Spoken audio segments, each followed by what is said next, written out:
Suzuki, एक Japanese company जो सिर्फ अब मारुति का नाम इस्तेमाल करके इंडियन ब्रांड टाटा और महिंद्रा से भी ज्यादा पॉपुलर है। लोग अक्सर इनकी कार्स को टिन का डब्बा कहकर मजाक उड़ाते थे, लेकिन हाल ही में उनके एक कार मॉडल डिजायर की ग्लोबल एनकैप में 5 स्टार सेफ्टी रेटिंग ने सबको हैरान कर दिया है। अब टाटा या महिंद्रा के फैंस का ये कहना थोड़ा सा मुश्किल होगा कि हम मारुति से ज्यादा मजबूत हैं। सुजुकी के फाउंडर्स ने तो कभी कार्स बनाने का सपना ही नहीं देखा था। वो तो अपनी माँ और गांव वालों की परेशानी को दूर करने के लिए हैंडलूम बनाना चाहते थे, ताकि उन्हें कपड़ा बुनने में आसानी हो सके। लेकिन वक्त ने ऐसा मोड़ लिया कि उनकी बनाई कंपनी ने न सिर्फ इंडिया बल्कि पूरी दुनिया की ऑटो इंडस्ट्री में एक रिवॉल्यूशन ला दिया। आपने कभी सोचा है दोस्तों कि एक जापानी ब्रांड सुजुकी आखिर हम इंडियंस की जरूरतों को इतना बेहतर तरीके से कैसे समझ पाती है? अगर इसे जानना है तो एक गरीब किसान के बेटे और सुजुकी के फाउंडर मिचियो सुजुकी के स्ट्रगलिंग लाइफ को जानना बेहद जरूरी है, जिसने आज से लगभग 115 साल पहले सुजुकी लूम मैन्युफैक्चरिंग कंपनी को स्टैब्लिश किया था। और उसके बाद सिर्फ कार्स ही नहीं बल्कि ATVs, outboard motors, motorised wheel chairs, engines and industrial equipments के साथ ही 2 व्हीलर्स में भी दुनिया का एक लीडिंग ब्रांड बन गया। और यही नहीं, 1970 में ही सुजुकी ने अपना फर्स्ट इलेक्ट्रिक व्हीकल और 1979 में उसने दुनिया का फर्स्ट हाइड्रोजन पावर्ड व्हीकल भी बना लिया था। आज की वीडियो में हम सुजुकी कंपनी की शुरुआत से लेकर अभी तक की पूरी स्टोरी और इंडिया में इतना पॉपुलर होने के रीजंस को डिटेल में जानेंगे। सुजुकी की कहानी शुरू होती है जापान के शिजुओका से, जब 18 फेब 1887 को वहां के एक छोटे से गांव हमामात्सु में एक गरीब किसान के घर मिचियो सुजुकी का जन्म हुआ। फार्मिंग से जो थोड़ा बहुत इनकम होता था उसी से घर का खर्च चल जाता था। और ऐसे डिफिकल्ट सिचुएशन में परवरिश का फायदा ये हुआ कि वो बचपन से ही मेहनत करना सीख गए और पैसे की वैल्यू को अच्छी तरह समझने लगे। उनकी टूल्स और मशीन्स में काफी दिलचस्पी थी, इसलिए साल 1901 में जब उनकी उम्र सिर्फ 14 साल की थी तो उनके पिता को लगा कि मिचियो को फार्मिंग के अलावा कुछ और भी हुनर सिखाया जाए ताकि फैमिली की फाइनेंशियल कंडीशन थोड़ा सही हो सके। और यही सोचकर उन्होंने कोटारो इमामुरा नाम के एक स्किल्ड कारपेंटर के साथ उन्हें लकड़ी का काम सीखने के लिए लगा दिया। लेकिन जब साल 1904 में रूसो जापानीज वॉर शुरू हुआ तो जापान की इकोनॉमी पर इतना बुरा असर पड़ा कि स्किल्ड मैन पावर की डिमांड ही खत्म हो गई। मजबूर होकर मिचियो और उनके गुरु इमामुरा को एक फैक्ट्री में लूम की मरम्मत का काम करना पड़ा। हालांकि इमामुरा को ये काम उनकी काबिलियत के हिसाब से काफी छोटा लगता था, लेकिन मिचियो को इसमें एक अपॉर्चुनिटी दिखी और वो लूम की पूरी टेक्नोलॉजी को समझने लगे। और वजह जानते हैं दोस्तों क्या थी? वजह थी उनकी माँ मित्सु सुजुकी। दरअसल उस वक्त जापानी लोग अपने कपड़े खुद बुनकर पहनते थे और उनकी माँ का ज्यादातर वक्त और मेहनत कपड़े की बुनाई में ही जाता था। वो हमेशा सोचते थे कि माँ को एक इम्पोर्टेड हैंडलूम ला कर दूंगा, लेकिन उनकी हैसियत ही उतनी नहीं थी। फिर साल आया 1908। 21 साल के मिचियो ने अपना ट्रेनिंग कंप्लीट किया, लेकिन उनके दिमाग में क्या चल रहा था किसी को पता नहीं था। उनको अपनी जिंदगी का एक मकसद मिल गया था, क्योंकि लूम के अंदर वो तमाम ऐसी कमियां ढूंढ निकाले थे जिसे दूर करके उसकी एफिशिएंसी को 10 गुना तक बढ़ाया जा सकता था। और इसके लिए वो एक लूम फैक्ट्री शुरू करना चाहते थे। बस मौके की तलाश थी और वो मौका भी उन्हें जल्दी ही मिल गया, जब अगले ही साल उनके पिता ने अपने सिल्क वर्म के फार्म का जिम्मा उन्हें सौंप दिया। मिचियो ने अपने फार्म को ही लूम का वर्कशॉप बना लिया और कुछ ही दिनों में अपनी माँ के लिए पैडल से चलने वाला एक लूम तैयार किए। जब गांव के लोगों ने देखा कि उनकी माँ उनसे 10 गुना तेजी से कपड़े बना रही है तो सभी लोग इस लूम को खरीदने में अपना इंटरेस्ट दिखाने लगे। और धीरे धीरे जब लूम की डिमांड में इजाफा होने लगा तो साल 1909 में मिचियो ने सुजुकी लूम मैन्युफैक्चरिंग कंपनी की शुरुआत की और यहीं से सुजुकी के विशाल बिजनेस एम्पायर की शुरुआत हुई। लेकिन दोस्तों, अगर आप टोयोटा के फाउंडर साकिची टोयोडा की स्टोरी जानते हैं तो दोनों का सफर लगभग एक जैसा था। दरअसल दोनों फाउंडर्स हमामात्सु से ही बिलोंग करते हैं और दोनों ने अपने माँ के लिए लूम बनाकर ही बिजनेस की शुरुआत की थी। फर्क सिर्फ इतना था कि मिचियो ने गांव के छोटे और गरीब बुनकरों के लिए affordable and efficient solution provide करने पर ध्यान दिया, जबकि टोयोडा ने लार्ज इंडस्ट्रीज के लिए ऑटोमेटिक लूम पर फोकस किया। अगले 20 सालों तक मिचियो सुजुकी ने कई इन्वेंशंस किए और उनके बनाए हुए लूम मार्केट में काफी पॉपुलर हो गए। लेकिन 1930 का दशक आते आते इस बिजनेस में तेज डाउनफॉल देखने को मिला। मिचियो को लगा कि सिर्फ इस बिजनेस के भरोसे रहना ठीक नहीं, उन्हें और भी फील्ड्स में बिजनेस को डाइवर्सिफाई करना चाहिए। और काफी सोच विचार के बाद उन्होंने फैसला किया कि वो तेजी से बढ़ते ऑटोमोबाइल मार्केट में एंटर करेंगे। इस पर काम करना शुरू किया और फिर साल आया 1937। जब सुजुकी ने अपनी पहली 800 सीसी इंजन वाली एक छोटी कार का प्रोटोटाइप पेश किया। लेकिन सुजुकी को किसी काम में सक्सेस इतनी आसानी से थोड़े ही मिलने वाली थी। कार के प्रोडक्शन पर जैसे ही काम शुरू हुआ, सेकेंड वर्ल्ड वॉर शुरू हो गया और जापानीज गवर्नमेंट का सारा फोकस मिलिट्री प्रोडक्शंस पर शिफ्ट हो गया। उसने सुजुकी को ऑटोमोबाइल प्रोडक्शन रोककर लूम के काम पर वापस लौटने को बोला। हालांकि ऑटोमोबाइल के फील्ड में कुछ बड़ा करने का सपना उन्होंने छोड़ा नहीं, बस इस बुरे दौर के गुजर जाने का इंतजार था। फिर वो समय भी आया जब सेकेंड वर्ल्ड वॉर खत्म हुआ और जापान में फिर से रिकवरी शुरू हुई। लेकिन वॉर के बाद सिनेरियो बिल्कुल बदल चुका था।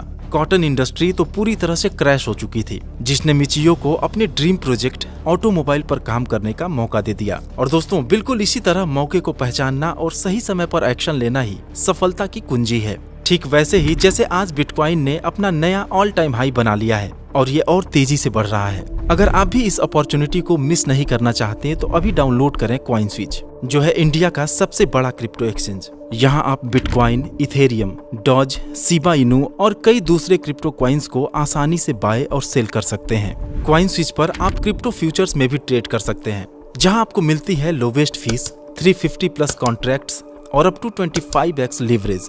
मतलब अगर आपके पास सिर्फ 1000 रुपीज है तो आप 25,000 तक की ट्रेड कर सकते हैं। और अगर आप फ्यूचर ट्रेडिंग में नए हैं तो पहले 15 दिन के लिए 100% फी रिबेट मिलेगा, यानी आपकी सारी फीस सेव होगी। CoinSwitch financial intelligence unit of India से रिकॉग्नाइज्ड है और 2 करोड़ से भी ज्यादा यूजर्स ने इस पर अपना भरोसा जताया है। और इसका एक जबरदस्त फीचर है स्मार्ट इन्वेस्टमेंट। आपको बस अपना पैसा इन्वेस्ट करना है और ये ऑटोमेटिकली ग्रो होगा एश्योर्ड प्रॉफिट्स के साथ। यहाँ टॉप ट्रेडर्स आपके बिहाफ में ट्रेड करते हैं और आप सोते सोते भी पैसे कमा सकते हैं। और सबसे अमेजिंग बात, कॉइनस्विच अब दे रहा है 1% कैशबैक और पहले 30 दिनों के लिए 0 ट्रेडिंग फीस।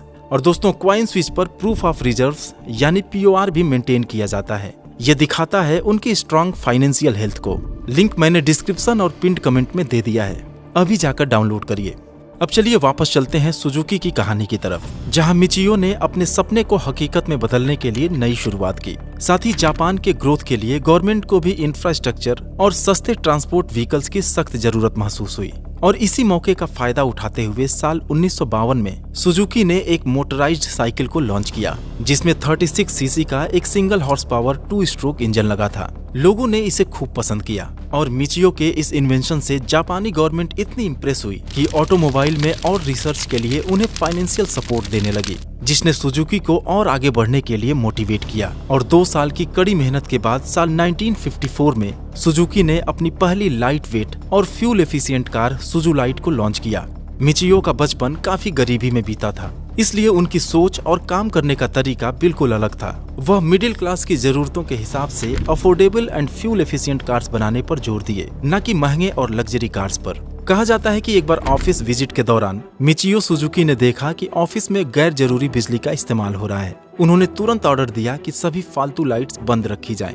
और इस छोटे से स्टेप ने कंपनी के हर साल हजारों डॉलर्स बचा लिए। और इसी तरह दूसरा किस्सा उनकी फैक्ट्री का है। जब सुजुकी ने देखा कि कई फीमेल एम्प्लॉइज का प्रोडक्शन में कोई रोल नहीं है, वो सिर्फ आए हुए गेस्ट को रास्ता दिखाने का काम करती हैं, तो इसे इनएफिशिएंसी मानते हुए उनको प्लास्टिक के डायरेक्शन साइन बोर्ड से रिप्लेस कर दिया। हालांकि ये बहुत छोटी बातें हैं, लेकिन जब किसी कंपनी का मालिक ये सब स्टेप्स लेता है तो उसका एक डीप इम्पैक्ट कंपनी मैनेजमेंट और एम्प्लॉइज की सोच पर पड़ता है। और यही आज सुजुकी के डीएनए में है, रिसोर्सेज का प्रॉपर यूटिलाइजेशन, जिसकी वजह से आम लोगों को एक सस्ती कार का ऑप्शन मिल पाता है। साल 1954 में सुजुकी लूम वर्क्स का नाम बदलकर सुजुकी मोटर कंपनी कर दिया गया। और फिर 1957 में मिचियो सुजुकी के बाद उनके बेटे सुंजो सुजुकी और फिर उनके एडॉप्टेड सन ओसामु सुजुकी ने कंपनी की लेगेसी को आगे बढ़ाते हुए एक छोटी सी ऑटोमोबाइल कंपनी को दुनिया के 190 देशों में पहुंचा दिया। 1980 वो साल था जब सुजुकी ने इंडियन मार्केट में कदम रखने का फैसला किया। उस समय इंडिया की सड़कों पर अम्बेसडर और प्रीमियर पद्मिनी जैसी पुरानी, भारी भरकम और महंगी कारों का दबदबा था, लेकिन ये कार्स मिडिल क्लास फैमिली के बजट और जरूरतों से बिल्कुल मेल नहीं खाती थी। ऐसे में जब सुजुकी ने इंडियन गवर्नमेंट के साथ पार्टनरशिप की तो ये एक बड़ा गेम चेंजर साबित हुआ। ऐसी कार्स लाने की तैयारी की गई जो सस्ती, भरोसेमंद और हर किसी के बजट में फिट बैठे। फिर जब 1983 में मारुति 800 लॉन्च हुई तो उसने आते ही बाजार में धूम मचा दिया। इसके बाद ओमनी, जेन, वैगनआर और डिजायर जैसी कार्स ने लाखों इंडियंस के अपने खुद की कार खरीदने का सपना पूरा किया। लेकिन सुजुकी के लिए ये सफर इतना आसान नहीं था। खराब इंफ्रास्ट्रक्चर, लोकल प्रोडक्शन के चैलेंजेस और लिबरलाइजेशन के बाद दूसरी कंपनियों से बढ़ते कंपटीशन के बावजूद भी सुजुकी ने अपना फोकस ऐसी कार्स पर ही रखा जो रिलायबल, लो कॉस्ट और इजी टू मेंटेन हो। इसके साथ ही बेहतरीन माइलेज और अफोर्डेबिलिटी ने सुजुकी को हर भारतीय के दिल में एक खास जगह दिलाई। इनके मजबूत सर्विस नेटवर्क के सामने बाकी कंपनियां टिक ही नहीं पाई। लेकिन इन सभी पैरामीटर्स पर खरा उतरने के चक्कर में कहीं ना कहीं सेफ्टी से कॉम्प्रोमाइज होता रहा और यही कारण था कि क्रिटिक्स ने इन्हें टिन का डब्बा कहने का मौका भी नहीं छोड़ा। आज मारुति सुजुकी की इंडियन मार्केट में हिस्सेदारी करीब 40% है, जो कभी 50% से भी ज्यादा हुआ करती थी। और इसकी वजह है कि लोगों में सेफ्टी को लेकर अब ज्यादा अवेयरनेस है। लेकिन इसका मतलब ये नहीं है कि सुजुकी टेक्नोलॉजी या इनोवेशन में कहीं से भी पीछे है। आपको जानकर हैरानी होगी कि जिन इलेक्ट्रिक व्हीकल्स को आज ऑटोमोबाइल का फ्यूचर माना जा रहा है, सुजुकी ने साल 1970 में ही सुजुकी कैरीवैन L40V नाम की इलेक्ट्रिक कार दुनिया के सामने लाकर सभी को शॉक्ड कर दिया था। और यही नहीं, साल 1979 में ही सुजुकी ने दुनिया का पहला हाइड्रोजन से चलने वाला व्हीकल भी तैयार कर लिया था। लेकिन कोई बड़ा धमाका करने के लिए सुजुकी हमेशा सही समय का इंतजार करती है और अभी उन्होंने वही कर दिखाया है जब 5 स्टार सेफ्टी रेटिंग वाली कार डिजायर को लॉन्च किया गया है। सुजुकी ने साबित कर दिया है कि लो कॉस्ट में भी बेहतरीन माइलेज के साथ बेस्ट इन क्लास सेफ्टी भी दी जा सकती है। जब सुजुकी ने इंडिया में कदम रखा था तो उसने इंडियन गवर्नमेंट के साथ मिलकर मारुति उद्योग लिमिटेड के नाम से पार्टनरशिप में बिजनेस की शुरुआत की थी, जिसमें इंडियन गवर्नमेंट की हिस्सेदारी 74% और सुजुकी मोटर कॉर्पोरेशन का हिस्सा 26% था। लेकिन जैसे जैसे समय बीता, सुजुकी गवर्नमेंट के शेयर्स खरीदकर अपनी हिस्सेदारी बढ़ाता रहा और साल 2003 तक सुजुकी ने 54.2% का मेजॉरिटी स्टेक अपने नाम कर लिया। अभी फिलहाल स्थिति यह है कि इंडियन गवर्नमेंट मारुति सुजुकी से पूरी तरह एग्जिट हो चुका है। खैर, अब सुजुकी के बाकी बिजनेसेस के बारे में भी जान लेते हैं। 4 व्हीलर्स और 2 व्हीलर्स के अलावा सुजुकी ATVs, मरीन इंजन्स और यहाँ तक कि मोटराइज्ड व्हील चेयर भी बनाती है। और इतना ही नहीं, सुजुकी बोट्स के लिए आउटबोर्ड मोटर्स में भी एक लीडिंग प्लेयर है। इसके अलावा सुजुकी की टेक्नोलॉजी कंस्ट्रक्शन, फार्मिंग और डिफरेंट इंडस्ट्रीज के लिए मशीन्स एंड इंजन्स बनाने में भी काम आती है।